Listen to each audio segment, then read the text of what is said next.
नमस्कार, मैं बसंत कुमार। आप सबों को स्वागत है, तहे दिल से स्वागत है हमारे चैनल न्यूट्रल जर्नलिज्म में। आज हम लोग जो है सो फिर से पॉलिटिकल बाबा की ज्ञान लेकर के उपस्थित हैं। बिहार की राजनीति में नीतीश कुमार और तेजस्वी यादव जी जो है इस बार इफ्तार पार्टी में कई बार मिल चुके हैं। उसके बाद जो है सो जातिगत जनगणना पे भी विचार हुआ है और नीतीश कुमार ने फिर से सर्वदलीय बैठक करने वाले हैं। आश्वासन दिया है तेजस्वी जी को कि हम फिर जो है सो सर्वदलीय बैठक बुलाएंगे। तो इस बार जो है सो फिर बिहार की राजनीति में उथल पुथल देखने को मिल सकती है। तो इसके बारे में आप क्या कह सकते हैं? देखिए, सबसे पहले तो हमारे तमाम दर्शकों को एक बार फिर से आप सभी का मैं तहे दिल से स्वागत करता हूं। अपना जो ये कार्यक्रम है पॉलिटिकल बाबा का ज्ञान। आपका प्रश्न है कि बिहार की राजनीति की जो इस बार की जो दिशा है वो किधर जा रही है, यही आपने प्रश्न पूछा है कि तेजस्वी यादव और नीतीश कुमार जो आपस में कई दफ़ा मिले हैं, आज उसी का परिणाम स्वरूप बीजेपी ने खटखटा दिया है उनका ताला सीबीआई को लेकर के।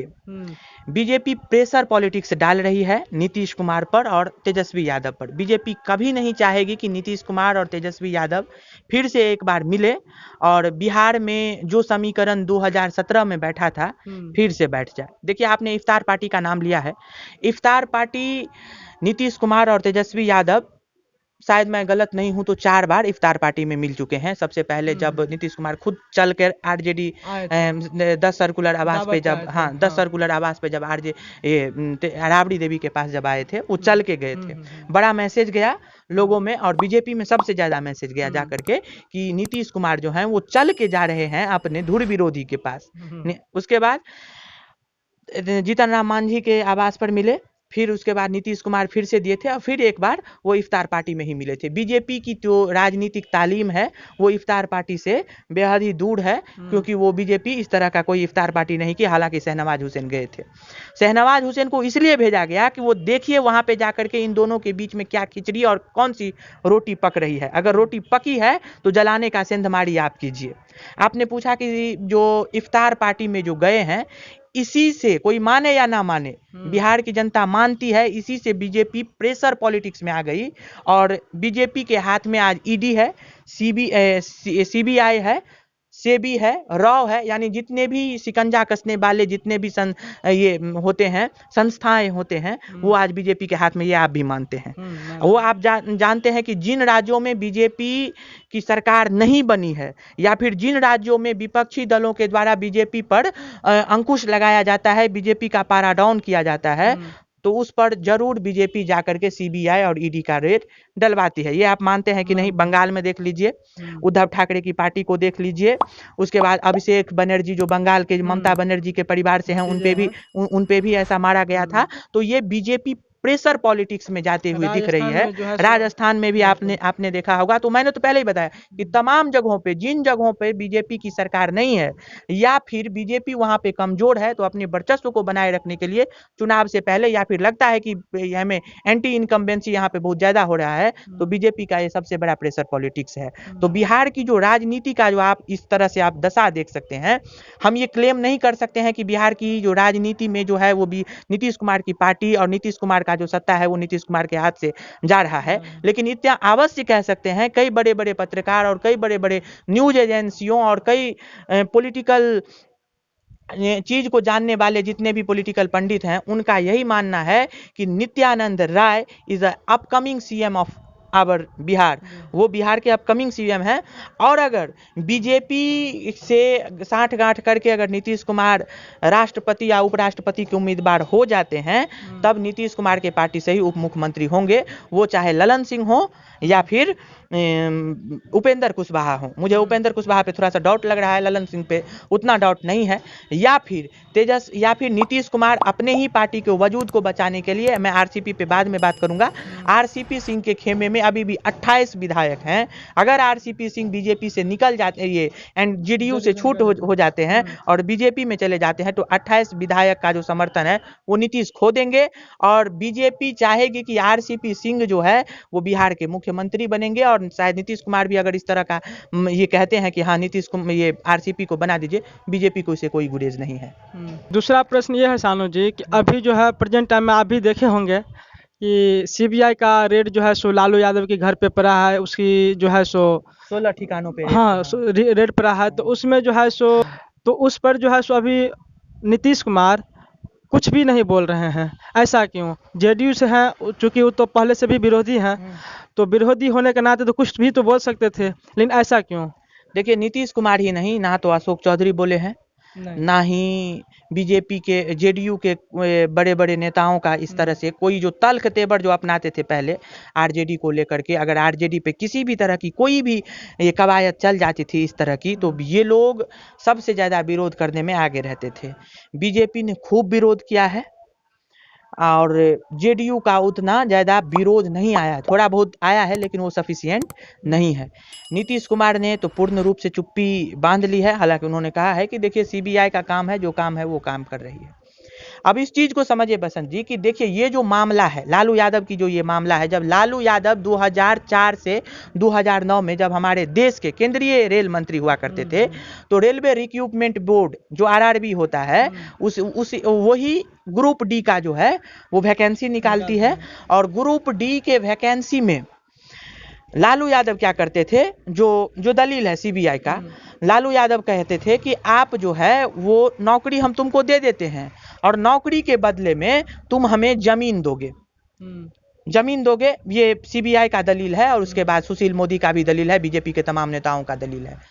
और लालू यादव क्या करते थे, तो जमीन लेते थे, ये मेरा अपना बयान नहीं है, वो जो मैं उस समय में पैदा भी मैं 4 साल का था, हाँ रिपोर्ट जो देखता हूँ उसके अनुसार, मीडिया में कवायतों के अनुसार, तो वो क्या करते थे, तो 2004 से 2009 के बीच में जो भी उनको जो वो नौकरी देते थे उनसे वो जमीन ले लेते थे, और जमीन लेते थे झारखंड के किसी कंपनी से, और फिर 5 साल के बाद उन पर सीधा डायरेक्ट ये नाम कहने को लगे कि लालू यादव जो है वो डायरेक्ट जमीन के इतने बड़े भूखंड के लगातार मालिक हो रहे हैं, इसीलिए वो किसी कंपनी को दे देते थे, और कंपनी 5 साल के बाद 4 साल के बाद वो कंपनी ही खुद बिक जाती थी लालू यादव के हाथ से।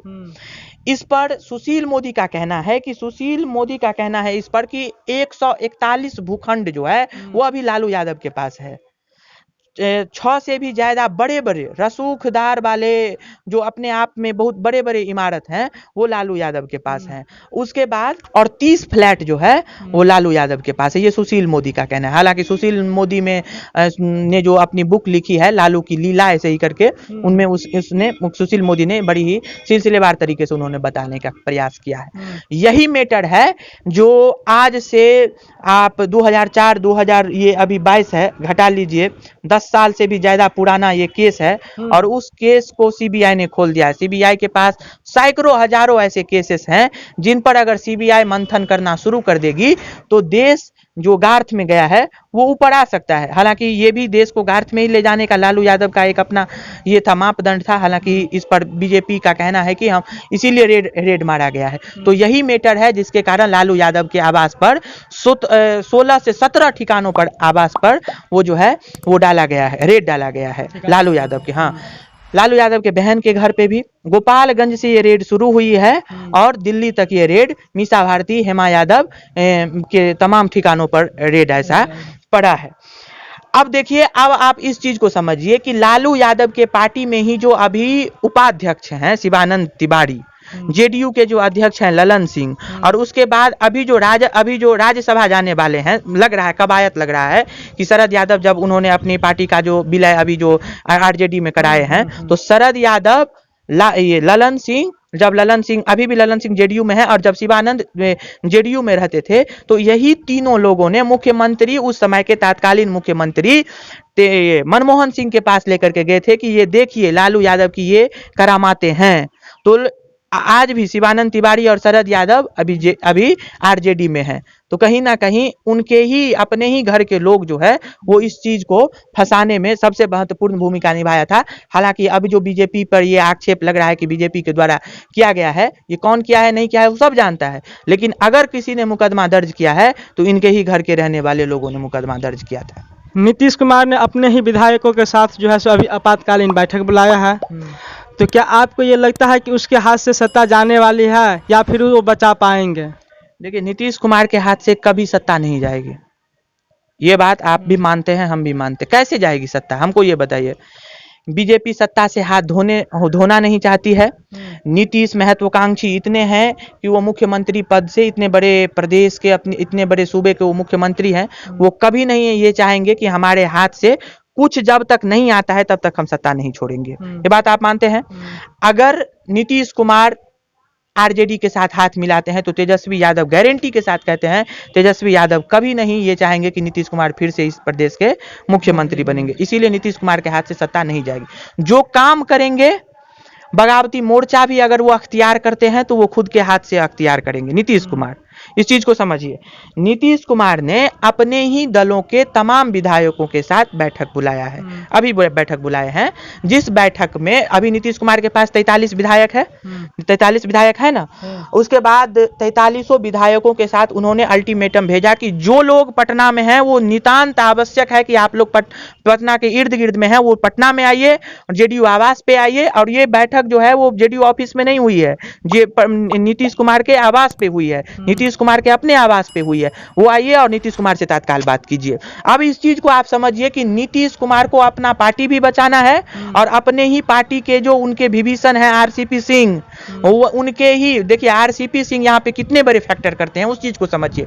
2020 में जब विधानसभा की चुनाव हुई थी उस समय में आरसीपी सिंह ही जेडीयू के अध्यक्ष हुआ करते थे। समझिए कि आरसीपी सिंह कितने बड़े फैक्टर हैं। 2020 में जब जेडीयू अपना टिकट का ये साझेदारी कर रही थी तो जेडीयू में ही वो प्रदेश अध्यक्ष थे। उस समय में प्रदेश अध्यक्ष, उस समय में केंद्रीय मंत्री, इस्पात स्टील केंद्रीय मंत्री नहीं थे वो, उस समय में जेडीयू के वो अध्यक्ष हुआ करते थे।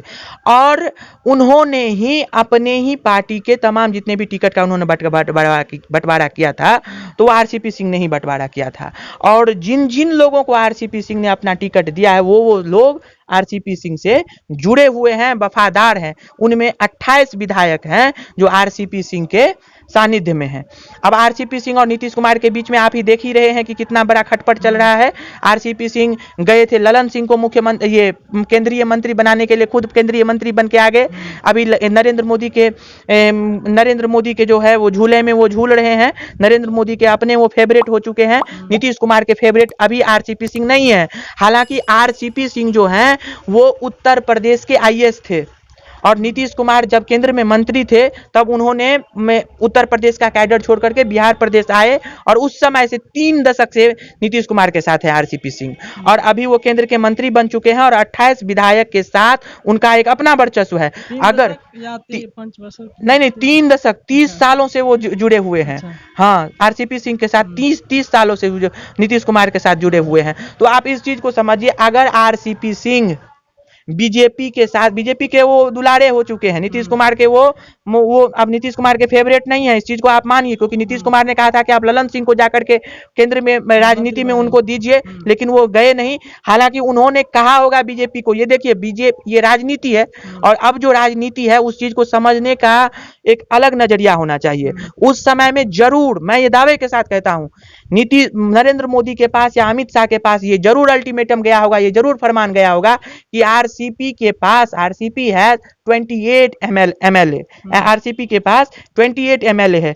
अगर बिहार के सरकार में थोड़ी सी भी डगमगाहट हुई तो जरूर बीजेपी जो है वो आरसीपी को अपने तरफ लेगी और आरसीपी को यह आश्वस्त करेगी कि मैं जो है वो आपको आने वाले समय में 2025 में आपको मुख्यमंत्री पद का दावेदार देंगे, भले वो हो या ना हो। क्योंकि जब जितना अभी दबिश है वो 28 विधायक, हो सकता है कि उस साल वो 2025 में हो या ना हो, लेकिन अभी उनके पास 28 विधायक हैं और नीतीश कुमार खुद डर रहे हैं। अब मान लीजिए 43 में से 28 चले गया, मात्र 18 से 17 विधायक इनके पास होंगे और वो 18 से 17 विधायक अगर जेडीयू के आरजेडी के पास वो जाकर के करते हैं कि देखिए मैं हमारे पास 17 से 18 है, तो सोचिए जिसके पास वो 15 या 16-17 तो समझिए कि आरजेडी के पास जो है वो आरजेडी इस कभी एक्सेप्ट करेगी कि आपको हम मुख्यमंत्री बनाएंगे, क्योंकि आरजेडी के पास तो खुद लार्जेस्ट पार्टी थी, एक वोट से, एक सीट से अभी वो पीछे आ गई है। 77 है बीजेपी के पास, इसके पास 76 है, तो कभी नीतीश कुमार को मुख्यमंत्री नहीं बनने देगी।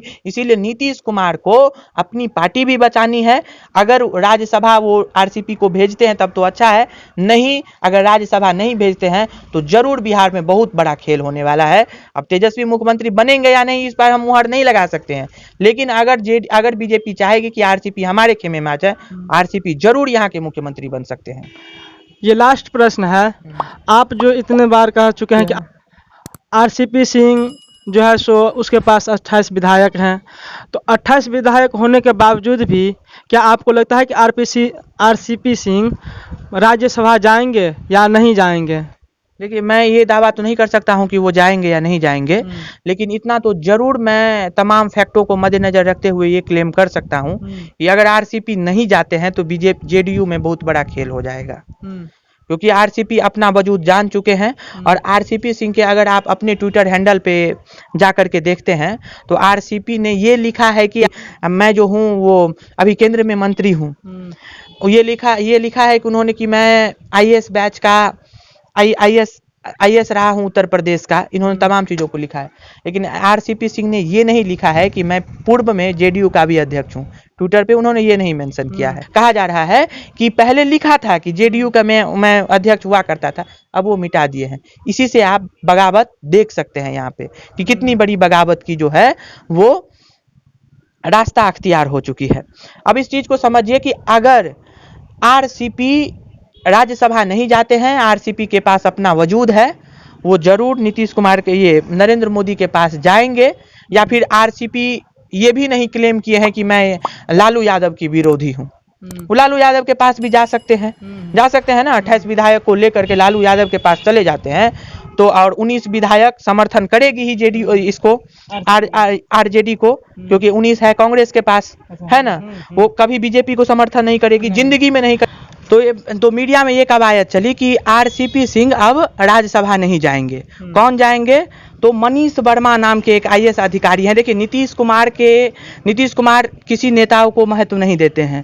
वो अगर किसी को महत्व देते हैं तो सबसे ज़्यादा ब्यूरोक्रेट्स को मदद ये लेते हैं, सहूलियत भी उन्हीं से लेते हैं। जो भी निर्णय लेते हैं तो अपने आवास पे नेताओं को बैठाए या ना बैठाए, वो सबसे पहले ब्यूरोक्रेट्स को बैठाते हैं, प्रशासनिक अधिकारियों को बैठाते हैं। खुद भी वो इंजीनियर रहे हैं और इसीलिए वो सबसे ज़्यादा प्रशासनिक अधिकारियों पे ध्यान देते हैं। तो मनीष वर्मा जो है वो नीतीश कुमार के फेवरेट व्यक्ति हैं। उसके बाद ER सुनील, यानी इंजीनियर सुनील, जो पूर्व में हरनौत के विधायक, नालंदा हरनौत के विधायक भी रह चुके हैं। और सुनील जो हैं, वो इंजीनियर जो सुनील हैं, वो अपना सर्वस्व न्यौछावर नीतीश कुमार के लिए कर दिए थे।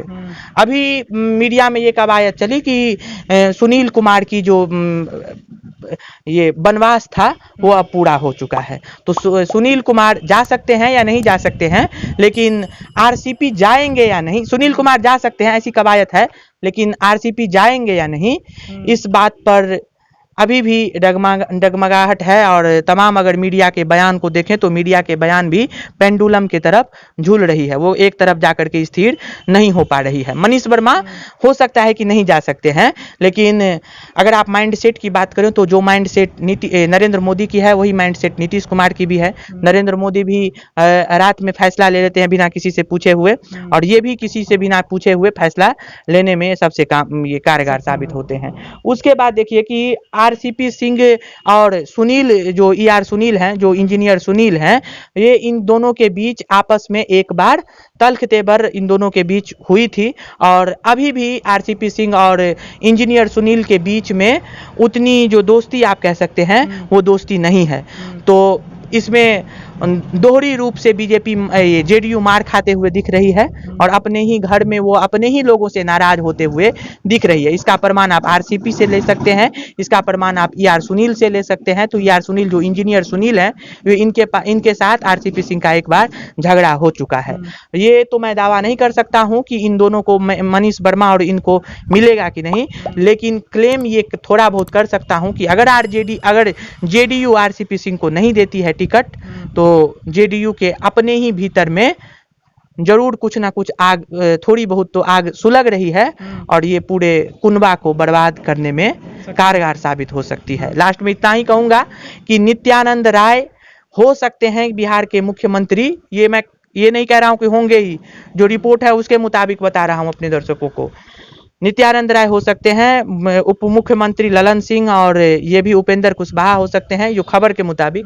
और उसके बाद आरसीपी सिंह जो हैं वो बीजेपी अगर चाहेगी तो उनको मुख्यमंत्री बना सकती है। इसलिए बना सकती है कि वो जेडीयू में फूट डालेंगे, और जब तक नीतीश कुमार का वजूद बिहार में कम नहीं हो सकता है तब तक बीजेपी नाक रगड़ते रह जाएगी। मैं दावे के साथ कह सकता हूं कि बीजेपी जिंदगी में यहाँ पे सरकार नहीं बना सकती है। ये आप भी समझ सकते हैं नीतीश कुमार की अगर कितनी भी क्रेडिबिलिटी यहाँ पे कम होगी, 10 विधायक के तो वो खुद ये हो सकते हैं, 10 विधायक के तो बाहक हो सकते हैं ना, इतने बड़ी इनकी राजनीतिक इनकी सफरनामा रही है। 10 विधायक भी तो वो ले सकते हैं, कितनी भी उनकी कश्ती डूब जाए तब पर भी तो रह सकता है। तो चले जाएंगे जेडीयू के साथ, बना लेंगे, और ये ठन गोपाल रह जाएगी बीजेपी।